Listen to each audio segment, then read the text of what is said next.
Welcome to the narrated step-by-step tutorial for my painting Pink Rose. The photograph on the right is the reference for this painting. My interpretation is by no means an attempt to render the photograph, but rather capture the personality of what I see in the subject.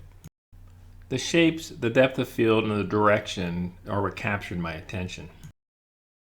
I'll begin by doing a light pencil sketch using a B pencil on a quarter sheet of 140-pound cold press Coral watercolor paper. I'm working at about a 20-degree angle. As I do my sketch, I start by giving an indication of the larger shapes in the composition. In this case, I'm drawing just the general shape of the overall flower and trying to get it placed within my composition and then the frame of reference of the page that I'm working on. I've started to give an indication of the petals. As I had mentioned, I'm not trying to do a rendering of this flower. A lot of the decisions will come as I work with my brush throughout the painting process.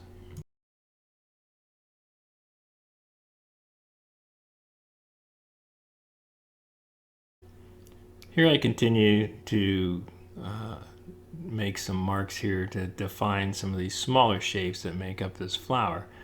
And you can see that I'm not tightly clenching my pencil in my hand. I'm trying to keep loose with my sketch and just give a general description of the flower and what's going on around it. As I draw this, if you look to the right side of the composition, you'll see some pencil marks that go from the flower towards the side of the composition and kind of curved lines. Those are some marks that I've put in just to give a feeling of the directional flow that I want to achieve.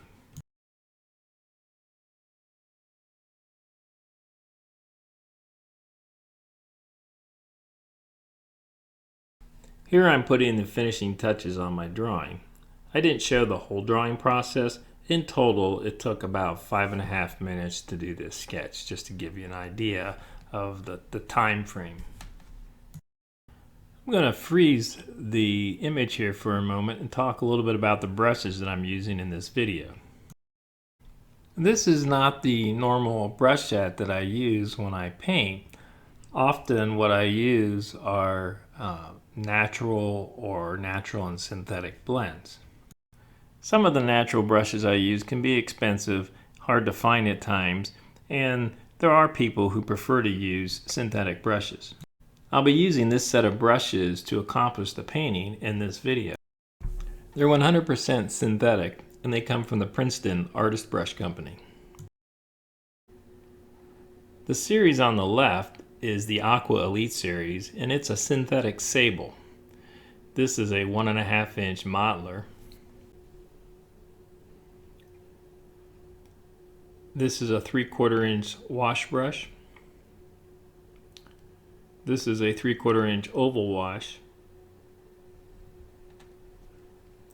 And this is a number 8 round. I'll do quite a bit of the brush work in this painting with this number 8 round. So those are the Aqua Elite Synthetic Sable. On the right are brushes from the Neptune series, and this is Synthetic Squirrel. This is a 1.5-inch modeler. This is a 3/4-inch wash brush. And this is a number 4 round brush. So these are all Synthetic Squirrel. The last brush is a brush that I actually do use all the time, and it's a 4050L series liner brush. I've actually had this brush for about 20 years and I've been using it for quite some time.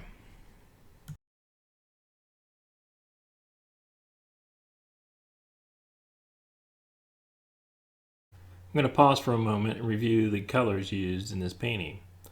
They are Quinacridone Coral, Alizarin Crimson, Opera, Pyro Red, Gamboge, and Royal Blue. If you don't have Royal Blue, you can also use Indanthrone, Indanthrine, or Delft Blue. I'm going to begin the painting with a wash of Quinacridone Coral, and I'm applying it with one of the Princeton brushes that I just reviewed. This is the 1.5-inch modeler. So this is the Neptune series. It's the Synthetic Squirrel. So it's very soft and holds a lot of paint. These first washes I put down are going to be very fluid. I want them to be soft edge, and there's a lot of water in the mixture with this Quinacridone Coral. And I'm going to take a fine mist spray and I'm going to soften these edges, and I'm going to let it just kind of run on the paper a little bit. And as I spray, I try to make the motion that I spray with the bottle so that it starts to create the feeling of direction. I start near the paper and I spray and I pull away in the direction that I want to try and create a sense of directional flow. Now I've loaded my brush with a very fluid mixture of Sap Green, and this Sap Green has just a little bit of Pyro Red in it to drive it just slightly towards neutral so that it's not as raw. However, I will use some of it as the pure color also throughout the painting. And what I'm putting down right now is pure Sap Green. But it's going to start to interact with the Quinacridone Coral that I have on the page. And because I'm working at an angle, at about a 20% incline, that fluid wash that I have on the paper is going to be affected by gravity, and it's going to start to flow down. And as it does, it's going to start to create some gradation. It's going to have some gradation of value. It's going to have some gradation of color as these two colors start to interact on the painting surface. Now I'm going to take this Aqua Elite synthetic Sable 1.5 inch modeler, and I'm going to do some lifting in the wash that I've put down. This is more rigid than the synthetic Squirrel that I was using, and it agitates the paint and lifts some of the paint off.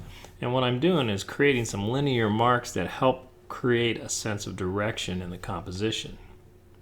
As I move through my painting process, I'll strengthen the actual linear marks there by using some values on either edge of some of those marks that I'm making by lifting off with this synthetic Sable brush. Now I'm going to take some Gamboge, and I'm using this Aqua Elite number 8 round. It's a sizable brush, but it has a nice point, so I can do some of this kind of detail work with it. So this is really all the Gamboge that I'm going to be using in my painting. So even though it's listed on the paints I've used, it's very limited in its use.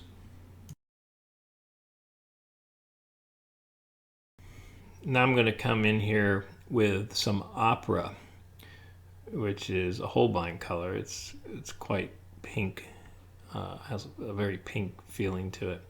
So I'm going to put just a little bit of it here in some areas of this flower.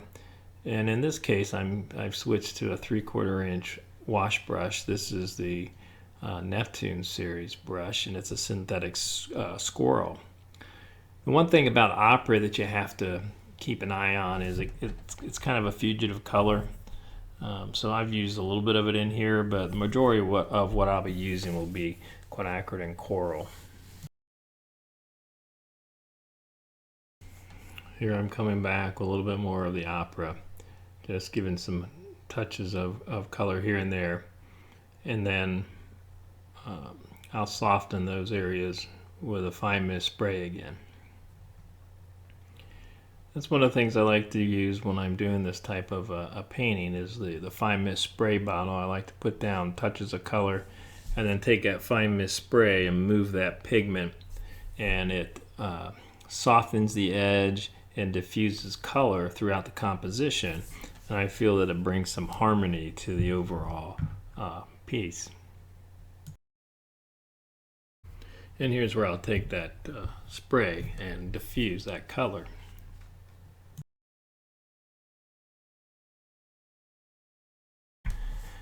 One of the challenges of doing a painting like this is I'm putting some a light wash out here on some of the edges, is that I'm really not using my reference photo anymore. I'm just trying to design with shapes and space and use some of the design principles, and that can be a difficult thing to do. If I describe my painting process when I'm working like this, I begin with a wash that kind of becomes my color roadmap, and it's normally lighter value, soft edges. And then as I move through my painting process, I start to move towards darker values and more concrete shapes. But more importantly, I start to use value to define edges. And as you start to define edges, you start to define shapes. And as I do this, I'm working a lot in negative space. And yes, while it's negative space, to me, I think of it more as edge development. That's how you start to really define positive and negative edges.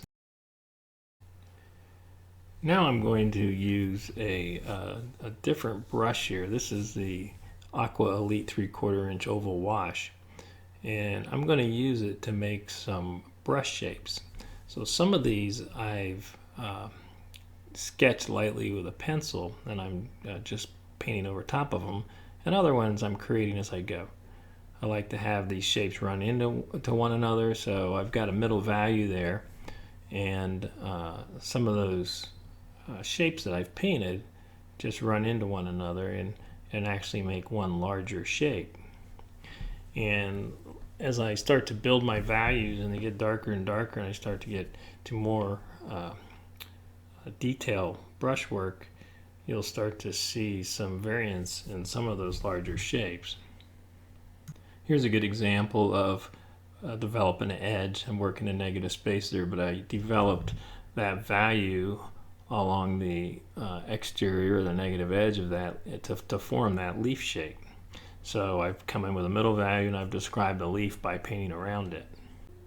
Here I'll do more of the same, but in this case I'm painting along the edge of some of those linear marks I made when I was lifting off with the 3/4 inch flat brush that I had. So by putting some of these values right along the exterior edge of those linear marks, they become more pronounced. And as I continue to develop more shapes and edges with darker values, those linear marks will make a stronger statement.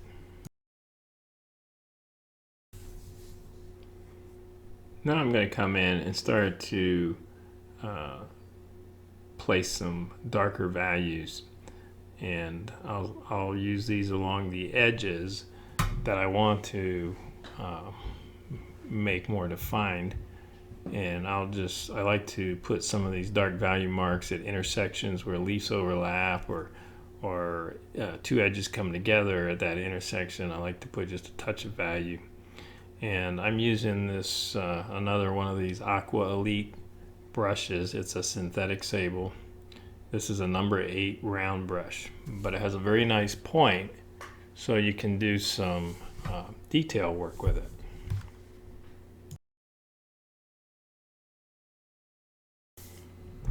I'm going to step through this a little bit here as I paint these little dark shapes. It's a bit repetitive. It takes a while to do them, and so I'll show little pieces of it, and then I'll step forward and I'll show a little bit more, and you can start to see those values develop. And here I've put in some more of these values, and you can see that I'm looking for areas that I can paint some shapes here that will start to continue to define some of the shapes I've already started to define by developing the edge.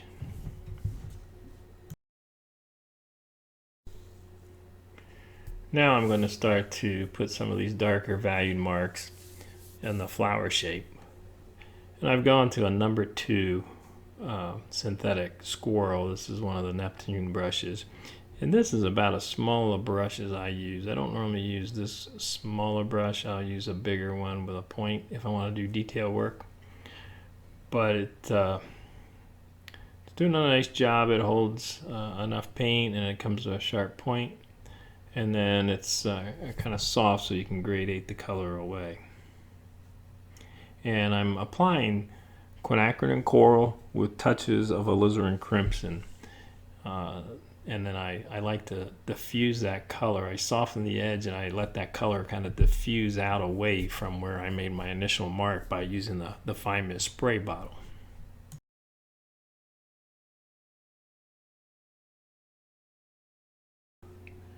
Here I'm putting down some of this Quinacridone Coral, and here and there's some Alizarin Crimson mixed in, and then again just diffusing that paint a little bit.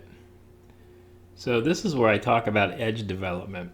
You can see how I put that along that edge, and here I soften that one quite a bit, but you can see some of these touches of color that I've put down, how I define that edge and I diffuse that color away from the edge that I'm defining, and you start to build some depth and some dimension to your painting.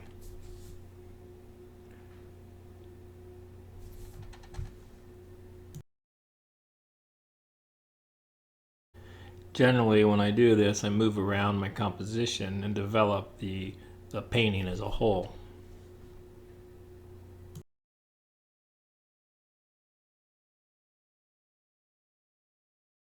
And when you are using a spray bottle like this, you need to be aware of where the moisture is and where there's little puddles. You don't want them to give you an undesirable result.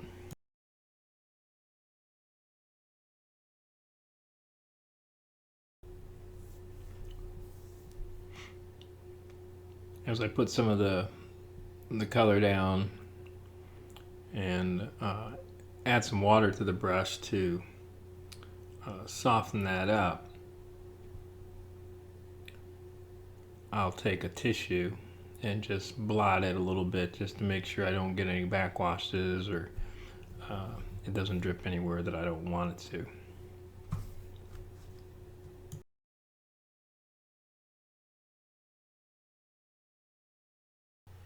Next, I'm going to start placing some darker valued marks using a darker value red, a little deeper color. I'm using Alizarin Crimson, and there's times where I'll put a little bit of royal blue in to make it even a darker color. So there's combinations of Alizarin Crimson, Quinacridone Coral, and royal blue. Just as I did in some of the leafy areas, I'm taking some of these dark value marks and defining edges at places where shapes intersect and overlap. So this again is where I talk about starting to build my values and define edges, which in turn start to further define shapes throughout the composition. And this is the number 8 round synthetic Sable, the Aqua Elite brush that I was using. And again, this is the brush that I'm doing a lot of the detail work with. It has a nice point and it holds a lot of paint.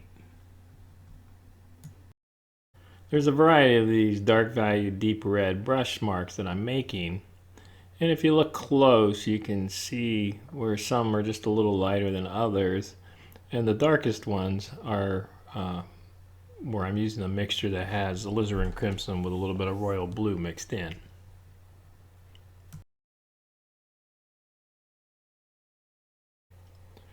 Now some of these marks are mixtures here with the royal blue in them. You can see how dark valued they are and what a deep red they are.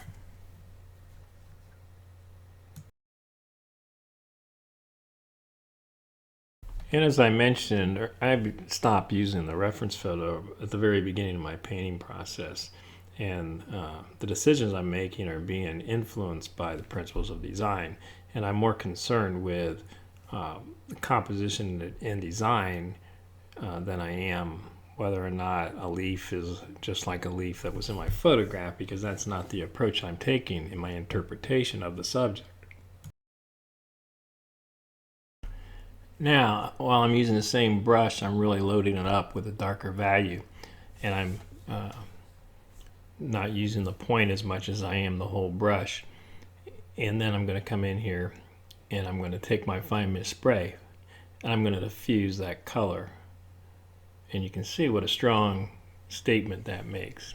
That diffused color is really nice, and you really can't get that same effect with just taking water in your brush and gradating it out. You really can't diffuse the color in the same way. I mean, you can soften edges with your brush and with water, but I like to use that spray and just diffuse that color in the direction that I want it to move.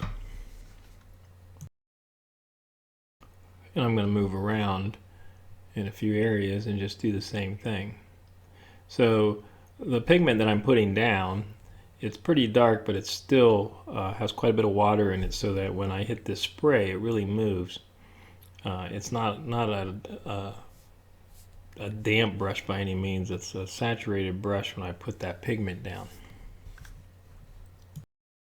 If I were to make a mark with where my brush had a little moisture in it, just some color, and it was just damp, it would be hard to use that spray and not get a hard edge. You're more than likely you would still get a hard edge even though you're using the spray. That's why I have to use a saturated brush when I apply the color. Next, I'm going to do the same thing, but I'm going to use the Sap Green. And this Sap Green has a little bit of royal blue in it to make it a deeper value, and a little bit of Pyro red, so it's not as blue-green, but it's more a warm, dark, neutral green. It's not really neutral, but it's moving towards neutral. So just as I did with the red tone, I'm putting that dark value down, and there's quite a bit of water in the mixture I put down. And now I come and I soften that edge away from the edge that I'm trying to strengthen. So while I'm trying to define an edge, I'm softening it as I move the pigment away from that edge that I'm trying to define. I want a darker value in this top left corner, but I still want some softness to it.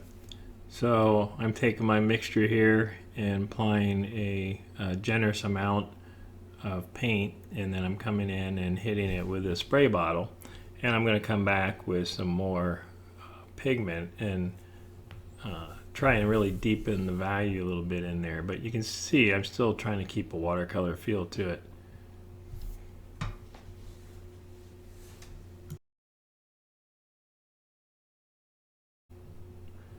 I'm going to take some of that and continue to define edges at the same time softening the application of paint that I'm putting down in the direction moving away from the edge that I'm trying to define.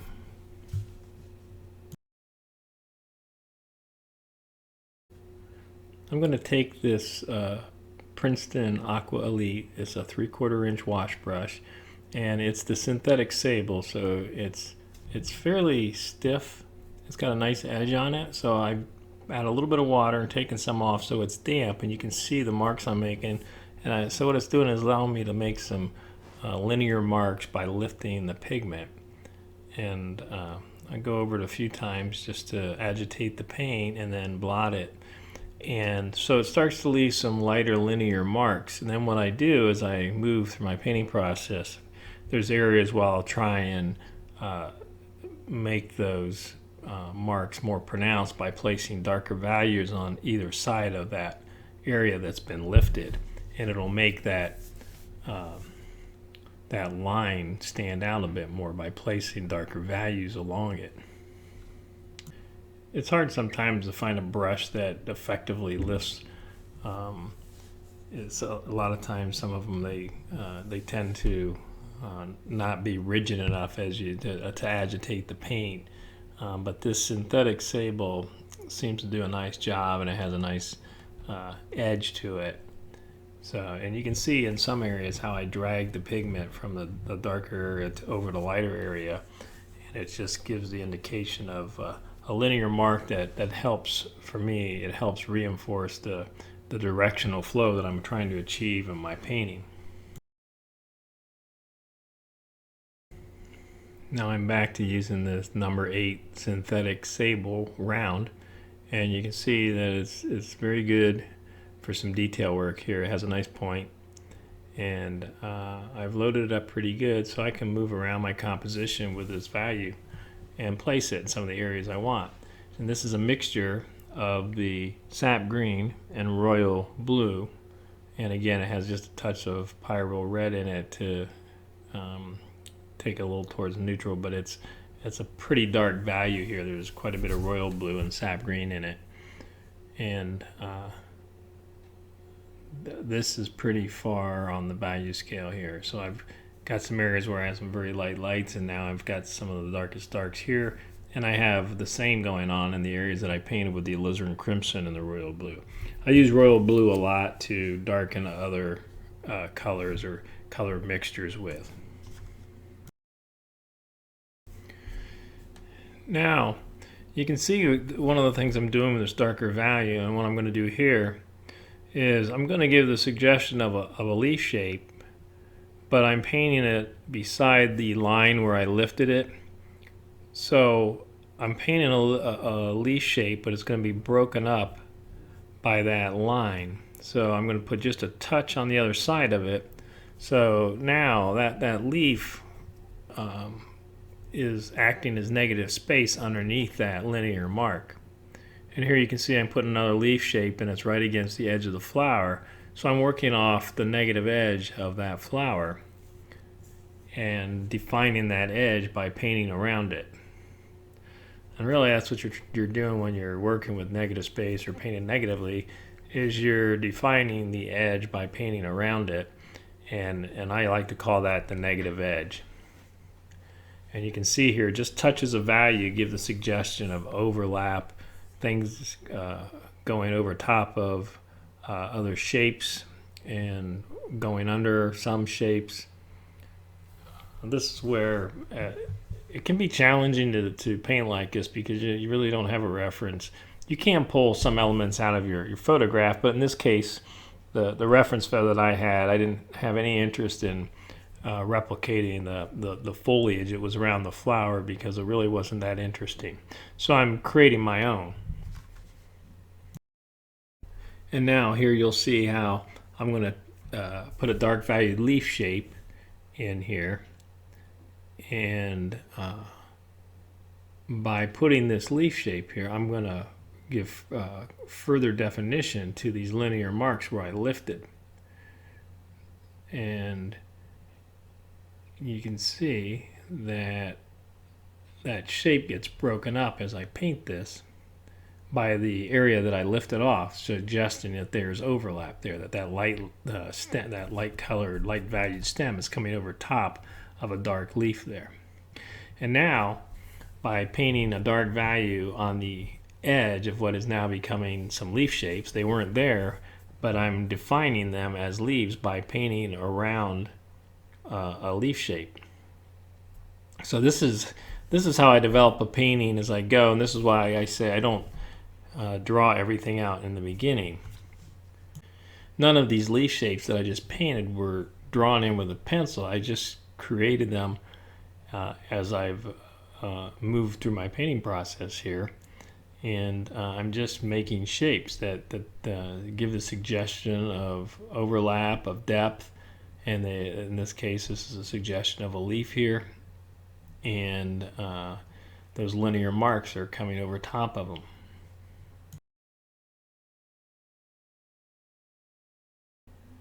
Here again, I'm going to strengthen this shape here by placing a darker value off its edge in negative space. I'm going to soften it with my brush, and then I'm going to spray that a little. And I'm going to move around the composition with some darker values, and again, just defining edges, defining shapes. Here by putting a dark value again beside a linear mark that I lifted off, strengthens that.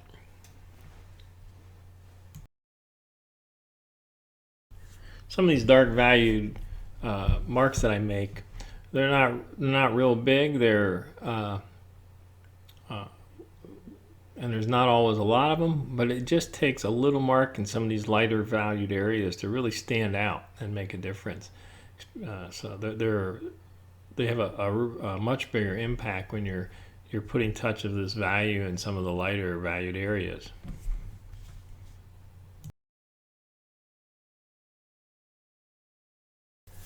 This does get a bit repetitive, but I still want to show you a few more examples here where I'm making shapes by painting along edges and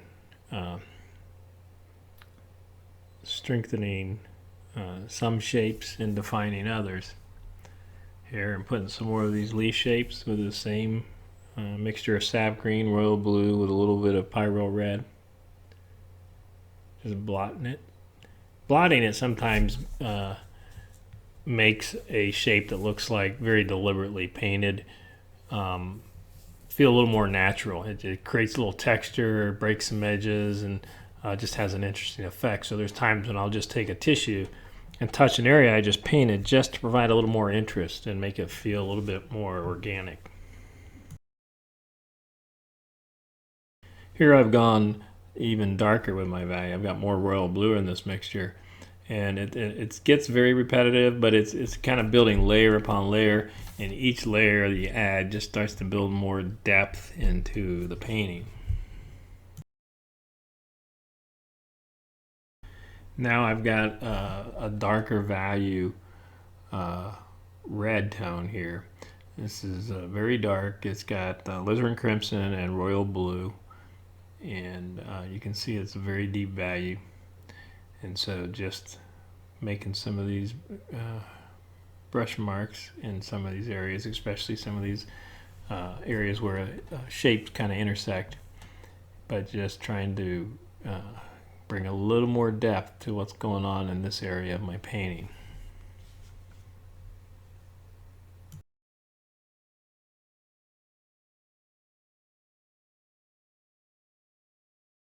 You never want to make marks just to make marks. If you're not sure why you're putting down a brush mark, then you probably shouldn't be doing it. And if you get to a point where you're not sure what to do, then maybe one of the best things to do is just set it aside and come back to it with a fresh look. I know for me, one of the things that helps me is I've developed a process when I'm taking this approach, painting this type of a subject. I start with my light valued washes and soft edges, and as I go I start to build values and strengthen edges and further define the shapes, and I start to make smaller shapes. And when I get to a point where I'm making small marks like this with very dark values, I know I'm pretty much at the end of my process and I don't have a whole lot more to do. But it's just kind of become a standard process for me that I follow.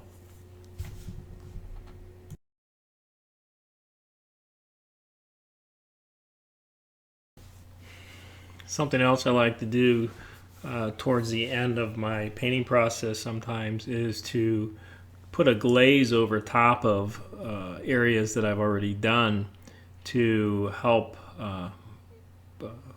bring a little bit of unity in some areas of the composition. So I'm putting this dark valued green down. This is the sap green with a little pyro red and some royal blue in it. And then I'm softening that or diffusing that color with my spray bottle. But this is a glaze. You'll see what's going on underneath it, but it'll be tied together more. And it'll set that area that I'm painting right now back a little bit from the flower.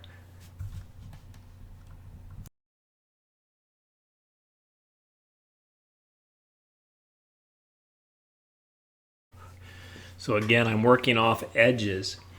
In this case, the edge of this flower shape as a whole. And I'm putting in this darker value, then I'm diffusing that color away from it in a direction that I want that paint to flow.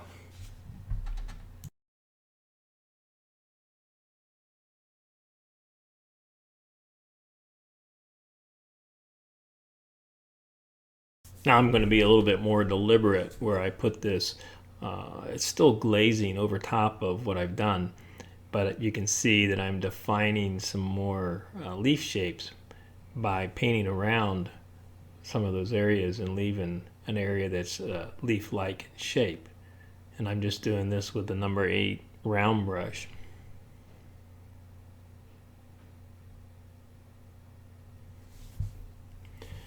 So sometimes when some areas of the composition start to look too much together where the shapes are about the same size, the values are the same, putting a glaze like this on over top in some areas can help give you some larger shapes and start to differentiate between one area to the next.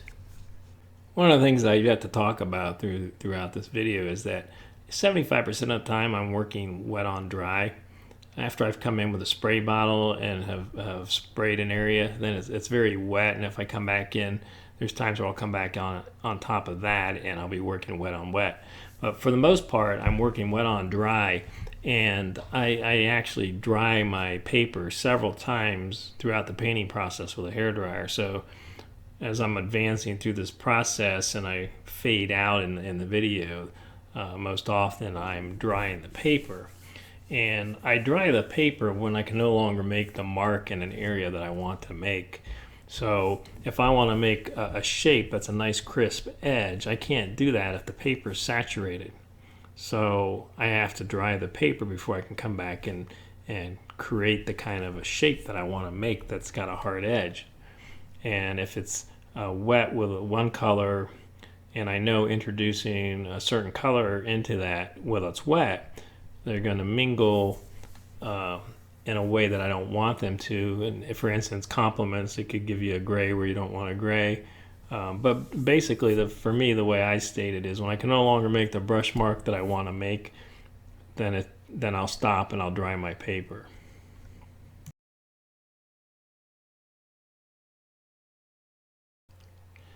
I'm down to the last few steps here in my painting. I'm just going to put in just a few more darker values in a few spots, and then I'm going to come back in with my liner brush, and I'm going to make some dark linear marks that will complement the lighter ones that I made earlier with my lifting.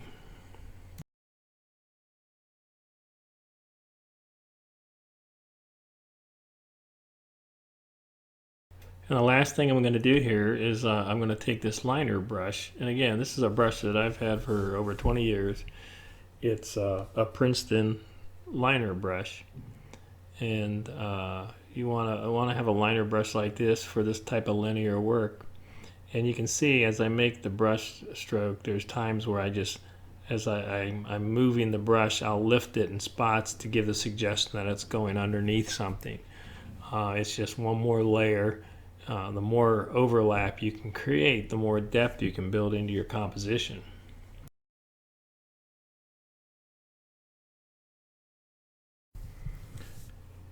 I'm going to continue to put that in a few areas. And this, again, just helps add to the feeling of a direct, what I call a directional flow in the painting. It can take the eye and move it around the composition or create the feeling of motion. This just adds to that.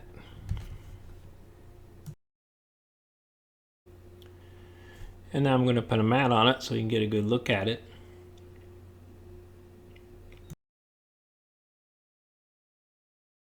And one of the things I'll say in close here is this can be a difficult or intimidating way to paint because a lot of it you're creating yourself. In this case, I had a subject, a reference photo for inspiration, but I just used that to create the basic shapes and some early stages of the composition. But from there on, it's really just working and designing with space and shapes and working off of edges and building values. As I've mentioned throughout, I've done this painting with 100% with synthetic brushes. I happen to use two lines made by Princeton, the Aqua Elite, which is their synthetic Sable, and the Neptune line, which is a synthetic Squirrel. And then I used an older Princeton brush that I've had for many years. I hope you enjoyed this. Thanks for watching. Be sure to check out my online learning center where you can connect with my YouTube channel, find out information about my workshops, and see my online courses. The link will appear in the top right corner. As always, if you have questions about my materials, you can go to the studio page of my website, rsurwitzart.com. And if you have questions, you can email me at contact@rsurwitzart@gmail.com. Thanks for watching.